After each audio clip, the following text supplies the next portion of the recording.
जो गंद गंद बोल रहे जा रहा कि तुमको तुम्हारे परिवार ने कुछ नहीं सिखाया है, तुम्हारे मम्मी ने यही संस्कार दिए हैं, तुमको फलाना ढिमकाना। भाई मैं जोर जोर से वहाँ पे रो रही हूँ, नहीं मेरी गलती नहीं है सर, मैंने कुछ नहीं किया, मैंने कुछ नहीं किया, ब्लेम कर दिया। उसके बाद कुछ भी नहीं सोचा, एक बार भी नहीं सोचा, मेरे मम्मी को कॉल करके बता दिया, सब कुछ बता दिया। और सबसे इम्पॉर्टेंट बात मतलब ये पॉइंट तुम नोट करो कि कोई प्रिंसिपल कहाँ कौन सी हद तक जा सकता है ले जाके बातें। भाई hello guys, welcome back to my channel. कैसे हो आप सब लोग? होप सो आप सब लोग अपने घर में खुश और अच्छे और सेफ होंगे। जो भी नए जो सब्सक्राइबर्स हैं उनके लिए वेलकम टू माय चैनल। तो फिर टाइटल सब लोग ने पढ़ ही लिया होगा ना कि ये वीडियो किस पे है, मतलब टॉपिक क्या है इस स्टोरी टाइम का। तो फिर आपने पहला पार्ट भी देख ही लिया होगा। अगर पहला पार्ट नहीं देखा तो पहले पहला पार्ट देख के आओ, फिर आपको पता चलेगा कि ये वाला स्टोरी टाइम मैंने क्यों बनाया है। तो फिर स्टार्ट करते हैं स्टोरी, ठीक है। तो सबसे पहले आपको वो स्टोरी जानने के लिए पता होना चाहिए कि मेरा प्रिंसिपल कैसा था, ठीक है। मेरे प्रिंसिपल का नाम तो मैं नहीं बता सकती, हाँ, पर ये ज़रूर बताऊंगी कि वो था कैसा, मेरा उसके साथ 36 का आंकड़ा क्यों था। अब तुम लोग देख लो भाई, मेरे को देख लो, तुमको लगता है कि मैं कुछ ऐसा करती होंगी सच में काम, मतलब करती थी, पर ऐसा नहीं था कि उससे किसी का नुकसान हो रहा है। ये मतलब पहला और आखिरी था जिससे मतलब सस्पेंशन हुआ था। इसके अलावा मैंने कुछ नहीं किया। इसके अलावा जो भी मस्ती चलती थी हम हमारे ग्रुप में करते थे, ऐसा कुछ भी नहीं होता था। मैं कुछ भी नहीं करती थी यार, लिटरली मैं कुछ नहीं करती थी, मैं चुपचाप बैठी रहती थी। तो वो क्या करता था, मेरे पे ही ध्यान देता था। स्पेशली जैसे असेंबली हो रही है तो सब लोग को भेज देगा और बाद में मेरे को ना साइड में कि साक्षी 1 मिनट इधर आओ, और साइड में मेरे को खड़ा करके बोलेगा कि तुमने ये क्यों ऐसा किया, तुमने ना चोटी क्यों नहीं डाली, तुमने रबर ये वाइट कलर का ही रबर क्यों लगाया। भाई तेरे को क्या करना है, वाइट लगाओ या रेड लगाओ, तेरे तो बाल ही नहीं है तो तेरे को क्या करना है, मेरे बाल है, मैं कुछ भी करूँगी। सॉरी, मतलब उसको ऐसा नहीं, पर भाई मेरे को बहुत गुस्सा है उसके लिए, उस इंसान के, उसने मेरे को बहुत तंग किया है स्कूल लाइफ टाइम में। बहुत पता चलेगा आपको कि मैं ऐसे क्यों बोल रही हूँ उस इंसान के बारे में। मेरे को कभी उस इंसान के बारे में मेरे को कभी भी रिस्पेक्ट नहीं लगी, कुछ भी नहीं, क्योंकि उसने कुछ भी ऐसा नहीं किया। ना वो पढ़ाता था अच्छा, ना उसको कुछ भी आता था, बस नॉनसेंस चीज़ें करता रहता था और मेरे को बिना मतलब का ना घसीटता रहता था हर टॉपिक में। मेरी गलती भी नहीं होती थी। पता चलेगा अभी मैं ऐसा क्यों बोल रही हूँ उस इंसान के बारे में। तो ना मतलब ये सब जो चीज़ें हुई ना, उस वजह से क्या हुआ, उसको एक टॉपिक मिल गया मेरे ऊपर कि हाँ अब तो मतलब साक्षी कौन है, साक्षी को तो मैं पकड़ूंगा, उसको पर्सनली ले जाके उसको इतना डांटूंगा, ऐसे उसको टॉपिक मिल गया कि वाह ये चांस मैं कैसे छोड़ सकता हूँ। तो फिर उसने क्या किया, एक दिन ना रैंडमली मेरे को बुला लिया, और मेरे को अकेले को नहीं बुलाया, मेरे को और मेरी फ्रेंड को बुला लिया केबिन में। तो फिर लेक्चर चल रहा, तो अभी ये कान फ्रेश हुआ था, मतलब 1 हफ्ता हो चुका था, और वो जो लड़का था वो भी फिर से आना चालू हो गया था, ठीक है। तो कुछ नहीं किया उसने, मेरे को लगा चल उस भूल गया होगा, काहेगा भाई वो क्या भूलेगा, वो बताती हूँ अभी मैं क्या हुआ। तो जैसे ही मैं प्रिंसिपल के ऑफिस में गई, मैं और मेरी फ्रेंड प्रिंसिपल के ऑफिस में पहुंची। हमने सोचा भाई अब क्या हो गया नया जो हमको बुला लिया। मैंने तो ये तो बिल्कुल नहीं सोचा था मेरी कंप्लेंट होगी, मेरी। भाई मैंने कुछ नहीं, पढ़ाई लिखाई कर रही, अपने पढ़ाई में ध्यान दे रही, कुछ नहीं कर रही, शांति से। मैंने सोचा अभी इतना नया कांड हो चुका है, अब क्या कर रही हूँ। मैं चुपचाप बैठी रही थी, अपना कर रही थी। जैसे ही मैं उसके केबिन में पहुंची, मेरे को बोलता साक्षी तुमसे मैंने बिल्कुल एक्सपेक्ट नहीं किया था।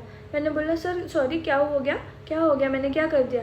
तो बोलते तुम पूरी क्लास में पूरे स्कूल में गालियाँ देते फिरती हो, तुम लड़कों को गालियाँ देती हो, लड़कियों को गालियाँ देती हो, ये तमीज़ होती है स्कूल में बात करने की, ये होती है रिस्पेक्ट, तुम ये रिस्पेक्ट देती हो बच्चों को, ऐसे बात करती हो तुम, ये जो बिना मतलब, ये तो मैं बहुत ही मतलब अच्छे लैंग्वेज में बोल रही हूँ। उसने केबिन में क्या क्या बोला था मैं बोल भी नहीं सकती, मतलब इतना डिसरिस्पेक्टफुल, मतलब मैं कौन से मतलब लो कास्ट से हूँ या क्या है, उसको पता नहीं क्या ही लगता था मेरे बारे में। पर उसको ऐसा लगता था कि यही है बस, इसको ही पूरे ज़माने की इसको ही सारी गंदी चीज़ें आती है और यही ऐसी है लड़की, पता नहीं क्या ही सोचता था। जो गंद बोल रहे जा रहा कि तुमको तुम्हारे परिवार ने कुछ नहीं सिखाया है, तुम्हारे मम्मी ने यही संस्कार दिए हैं, तुमको फलाना ढिमकाना, पता नहीं कौन सुन के लेगा भाई, जब मैंने कुछ किया भी नहीं है तो कोई सुन के लेगा, बताओ। उसके बाद में मैंने सुना, उसके बाद में ना मेरे को बहुत गुस्सा आने लग गया। मैंने उनको बोला सर लेकिन मैंने ये बोला ही नहीं है, आपके पास क्या प्रूफ है कि मैंने गालियाँ दी। मैंने गालियाँ नहीं दी है, मैंने नहीं दी मतलब नहीं दी।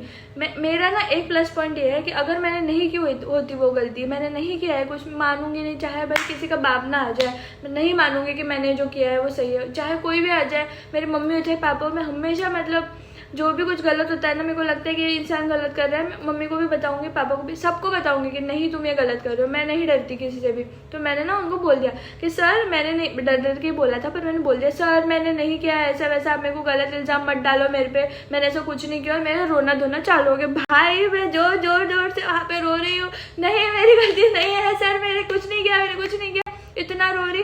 फिर उसके बाद मैंने बोला प्रूफ दिखाओ मेरे को, प्रूफ दिखाओ, मैं सर मान जाऊंगी, प्रूफ दिखा दो, क्योंकि मेरे को पता था मैंने कुछ नहीं किया, प्रूफ दिखा दो। फिर सर ने ना इनकार कर दिया, बोले तुम क्या, तुम कौन हो मेरे को पूछने वाली। तो फिर ना वो मेरे पे भड़क गया कि तुम मेरे से प्रूफ मांगोगे, अभी इतनी सी तुम नहीं हो, एक प्रिंसिपल से प्रूफ मांगोगे, कौन हो तुम यहाँ के, मैं नहीं दूंगा, कल तुम्हारे पेरेंट्स को बुलाओ, ये करो वो करो, तुम्हारे रुको तुम्हारे पेरेंट्स को फोन कर दो, तमीज नहीं है बड़ों से बात करने की, यही करने आई हो तुम स्कूल में, गंदी गंदी गालियाँ देती हो, पढ़ाई लिखाई में कुछ नहीं है तुम्हारा। भाई तू कब आया है मेरे क्लास में देखने के लिए कि मैं क्या पढ़ती हूँ। हर पता है क्या, जो भी मेरे स्कूल मतलब क्लास टीचर्स थे ना, सबको पता था कि सबको पता था कि मैं ना मस्ती करती हूँ, पर सबको पता था कि मैं कितनी मतलब स्मार्ट थी। मतलब तब ना मैं बहुत पढ़ाई करती थी और ना मैं बहुत होशियार थी तब, मेरे को ऐसा लगता है थी तब, क्योंकि मेरे परसेंटेज अच्छे आए थे और मैं थी, सच में थी तब यार। बड़े होने के बाद हम सब नहीं करते पढ़ाई इतनी, पर तब मैं सच में बहुत ही मतलब स्कॉलर स्टूडेंट थी, पर मस्तीखोर भी थी। तो फिर ना उसने मेरे को जैसे जैसे बोला मेरे बात दिल पे लग गई, उधर ही मेरा दिमाग खराब। भाई मेरे को इतना गुस्सा आ रहा उस पर, मैंने बोला क्या इसका गला दबा दूँ, क्या करूँ इसका, भाई इतना गुस्सा आ रहा। जैसे ही उसने मेरे से बदतमीजी करना शुरू कर दिया ना, मतलब उसने ना वो प्रिंसिपल की लिमिट उसने क्रॉस कर दी थी, उसको समझ में नहीं आ रहा था, और वो भी उसके पास कोई प्रूफ नहीं था। और ना हमारे स्कूल में कैमरे लगे थे, तो वो भाई कैमरा हमको सबको पता था, क्योंकि हमने एक बार जाके ऐसे देख के आए थे कि कैमरे चलते भी है कि नहीं। एक तो पहले तो कैमरे बंद रहते थे, और ऊपर से उसमें वॉइस, वो मेरे को बोल रहा कि इतने थर्ड क्लास में हमने कैमरे, वो भी ऑडियो भी आता है बोले उसमें ऑडियो। अबे तेरे घर के किसी ने ऑडियो सुनाएगा अभी वो कैमरा का ऑडियो? भाई आया बड़ा मेरे को सिखाएगा। मैंने बोला सर मेरे को सुना ही दो, फिर अगर है ना ऑडियो मेरे को सुना दो, मैं मान जाऊंगी, तब मैं मेरे पेरेंट्स को भी बुला लूंगी सब कुछ। और ये सब मैं ऐसे नहीं बोल रही थी, अभी जो मैं ऐसे ऐड के बता रही हूँ ना, ऐसा कुछ नहीं हुआ था। बहुत रोई जा रही थी, मेरे को बहुत हर्ट हो रहा था, क्योंकि तब मैं 10th स्टैंडर्ड में थी, ठीक है, और ये सब मेरे साथ हो रहा था, मैं तब बच्ची थी, और मेरे को बहुत बुरा लग रहा था कि ये कौन होता है साला मेरे से ऐसे बात कर, ये होता कौन है बे, तू होगा अपने घर का प्रिंसिपल, ऐसा हो रहा था मुझे। अब बता दो, कोई भी अगर स्कूल का प्रिंसिपल होगा उसको इतनी डिसेंसी तो होती है ना कि भाई पहले कंफर्म कर लो कि सच में तुमने ये गुनाह, मतलब मेरे नज़र में तो गुनाह ही था, उसके नज़र में सॉरी उसके नज़र में गुनाह था कि तू गाली दे रही है। उसको सिर्फ चांस चाहिए था कि वो मेरे पे चढ़े आके, और उसको वो मिल गया था। कोई आके उसको कुछ बोल दे, भाई दूसरे पे चिल्लाना चालू कर दिया। और मैंने उसको बोला अगर उसके पास प्रूफ होता तो दिखा था ना कि मैंने गाली दी है करके, मेरे को कंफर्म पता था कि मैं ऐसा कर ही नहीं सकती हूँ करके, नहीं दिखाया उसने। फिर मेरे और दिमाग सटक के भाई, फिर मेरे को बाद में पता चला ये सब किसने किया है। गेस करो, गेस तो कर ही लिया होगा किसने किया है। वही था वो गधा, वही था मैंने जिसका सस्पेंशन करवा के दिया था, वही था। उसने सर को जाके बताया था कि सर साक्षी रत्नापारखी ये ऐसे ऐसे करती है, ये गालियाँ देती है लोगों को, ऐसे डिसरिस्पेक्ट करती है, ऐसी चीज़ें करती है। उस वजह से सर ने मेरे को सारा ब्लेम कर दिया। उसके बाद कुछ भी नहीं सोचा, एक बार भी नहीं सोचा, मेरे मम्मी को कॉल करके बता दिया सब कुछ। अब बात क्या थी ना, मैं मतलब कुछ कर पा रही थी ना, मैं वो लड़के को जाके बोल सकती थी कि भाई तूने ऐसा क्यों किया, क्योंकि उसने मेरे को कुछ नहीं बोला प्रिंसिपल ने कि इसने मेरे को आके बताया करके तेरे कंप्लेंट की है। मैं क्या करती, कुछ नहीं कर सकती थी, मेरे पास प्रूफ ही नहीं था कोई। पर मेरे को ये पता था कि मैंने ये चीज़ें नहीं की है। फिर उसके बाद में उसने मेरे घर पे किया, उसको लगा था आएंगे इसके पेरेंट्स तो स्कूल में, इसको डांटेंगे मेरे सामने, और क्या भाई मैं तो प्रिंसिपल हूँ, मैं तो कुछ भी कर सकता हूँ बच्चों के साथ में, बच्चों के घर पे कॉल कर सकता हूँ, उनके पेरेंट्स को बुला सकता हूँ, उनके साथ कुछ भी कर सकता हूँ, उनको निकाल सकता हूँ स्कूल से, गलत इल्ज़ाम लगा सकता हूँ बच्चों पे, और उनके साथ बोल सकते हैं मेंटल हैरेसमेंट बोल सकते हैं इसको, क्योंकि बिना मतलब बच्चों को परेशान, मैं बहुत डरती थी यार उससे स्कूल में लिटरली, और बिना मतलब डराता था वो, मेरे को कुछ नहीं था मेरे को। पर ना एक बार ना मेरा डर ही खत्म हो गया, मतलब वो इतना डरा कि भाई कितना ही डरा लोगे तुम बच्चों को, मेरा डर ही। फिर मैं उसकी इतनी इंसल्ट करती थी ना। फिर उसके बाद में बताती हूँ, इसके नाटक बताती हूँ तुमको ये प्रिंसिपल के मैं। और सबसे इम्पॉर्टेंट बात, मतलब ये पॉइंट तुम नोट करो कि कोई प्रिंसिपल कहाँ कौन सी हद तक जा सकता है ले जाके बातें। भाई एक तो बिल्कुल गलत है अगर तुम लड़कियों पे हाथ उठाते हो, ये सबसे गलत बात है, इस पे ना तुम पे केस हो सकता है। अलाउड ही नहीं है स्कूल में कि तुम लड़की पे हाथ उठाओ, और वो भी 10th स्टैंडर्ड, मतलब 8th 5th 6th स्टैंडर्ड के बाद में वो लड़की बड़ी कंसिडर करती है, उनको उन पे हाथ तुम नहीं उठा सकते हो। उसने पता है क्या किया, उसको इतना गुस्सा था हमारे बारे में, मेरे पूरे ग्रुप को उसने मतलब इसमें बुलाया था उसने केबिन में बुलाया था और उसने पता है क्या किया, वो खुद तो हाथ नहीं उठा सकता, तो उसने लिटरली उसने हमको एक दूसरे के ऊपर थप्पड़ लगाने के लिए बोला था। उसने बोला था कि मैं तुमको चाटा नहीं मार सकता, तुम एक दूसरे को चाटे मारो, और हमने मार दिया ना ऐसे मजाक में। बोले आवाज़ नहीं आ रही, बोले जोर से मारो। ये किया था उसने हमारे साथ, और हम इतने जोर मतलब मेरे दोस्त तो इतने बेशरम है ना, ये करके भी बाहर आके ही कर रहे। और उसके बाद उसने मेरे को इल्ज़ाम लगाया था ना, तो मेरे को और बुरा लगा, मैं रोई जा रही। फिर क्या हुआ, स्कूल छूट गई। उसके बाद फिर मैं ना रोते रोते घर पे, इतना मेरे को गुस्सा भी आ रहा और रोना भी आ रहा कि भाई मैं क्या करूँ क्या करूँ। फिर ना मैंने ना घर पे आके मैंने पापा को बता दिया कि पापा ऐसा ऐसा हुआ है, मैं नहीं जाऊँगी कल से स्कूल, तुम आओ मेरे स्कूल में, तुम बोलो उनको कि ये तो हमारे बच्चे के साथ गलत कर रहे हो करके, अलाउड नहीं है ऐसा, तुम गलत इल्ज़ाम लगा रहे हो। मैंने पापा को इतना मतलब घर पे जाके मैंने तमाशे करे कि तुम आओ स्कूल में, उसको बोलो करके, वरना मैं जाऊँगी नहीं स्कूल, जाऊँगी नहीं।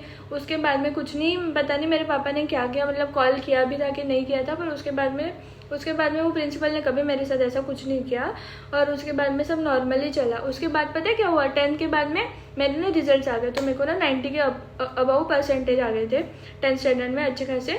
तो भाई उसके रंग ही रूप बदल गए प्रिंसिपल के। मेरे को बोलता, पहली बार उसने मेरे से इतने मतलब प्यार से बात की, और ऐसा लग रहा था भाई मेरे को शुगर ही ना हो जाए कहीं, मेरे को वही हार्ट अटैक ना आ जाए उसकी बातें सुन के। भाई इतनी मीठी मीठी बातें कर रहा।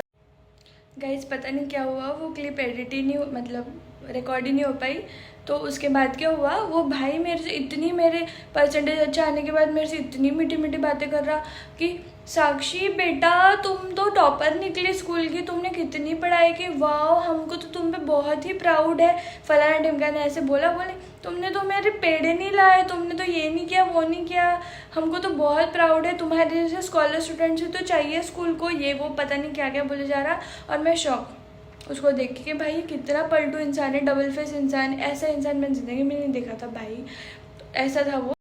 उसके बाद रक्षाबंधन आया, मैंने उसको राखी बांध दी, उसने मेरे को चॉकलेट दिया, गिफ्ट दिया, जो भी था। और उसके बाद मैंने उसको बोला कि देख तू मेरे को एक प्रॉमिस कर, इसके बाद तू मेरे फटे में टांग मत अड़ा, मैं तेरे फटे में टांग नहीं अड़ाऊंगी। बच्चे कुछ अपनी स्कूल लाइफ अच्छे से जीते हैं, तू अपना देख ले, मैं अपना देखूंगी, तू और मैं भाई बहन, भाई बहन, बस हमारे ये रिश्ता हो गया। उसके बाद में और उसके बाद में पता नहीं फिर स्कूल ख़त्म हो गया। फिर मैंने ना प्रिंसिपल की कभी शक्ल देखी ज़िंदगी में, ना मैंने उस लड़के की शक्ल देखी ज़िंदगी में, बस इतना ही था। तो this is it for this video guys, and if you like this video please like, share and subscribe, don't forget to subscribe to my channel. और ऐसे ही मेरे वीडियोज़ लाइक करते रहो, और प्लीज़ कमेंट सेक्शन में बताना वीडियो कैसी लगी, और प्लीज़ सजेस्ट भी करना अगर आपको नई कोई स्टोरी सुननी है, क्योंकि और एक है मेरे पास स्टोरी टाइम, तो फिर अगर आपको चाहिए तो मैं कर सकती हूँ। Okay, thank you, bye.